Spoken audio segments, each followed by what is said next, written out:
Well, I genuinely did not think that this required a public discourse, but since there's so much hate against Indians, I have to talk about it. I'm Swagata. I used to be an international student in Australia. I also dated someone who was of Indian Australian origin. I found out a lot about him and his high school experiences. He grew up hearing a lot of words like, oh, you're a curry muncher, or oh, you stink so much. And one of the common words that they used to talk about was, oh, you're so fob. FOB, fob.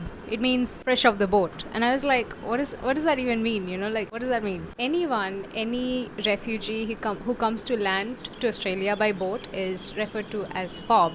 It's a genuinely dehumanizing way of denigrating someone and disrespecting them and acting like they're less than just because they come to land by boat. Not to mention, most Indians do not come to land by boat. We are not coming from places where there's a war, which is what mandates the use of boats in certain places in the first place, right? These white people, they do not know better. And it's not always the white people as well. It's just other migrants. It's ignorance anywhere that perpetuates, the use of words and phrases like these, which they think is, oh, it's all banter, it's fun. But it's really not. It's really not as funny as you think it is. For a small child who grows up there, can you imagine how difficult it must be to try and understand why he is being bullied in the name of fun? They grow up not knowing where they belong. They grow up not having confidence. And most importantly, they don't even have a strong sense of self-identity because they are either too Indian for a population or not Indian enough. You just don't realize how deep-seated their identity crisis is, and it all stems from ignorance, a lot of prejudices against Indians, a lot of discrimination, most importantly, a lot of hate that's just disguised as playfulness. So it's not funny anymore when it affects those little kids and they grow up and they suddenly don't know their place in the world anymore.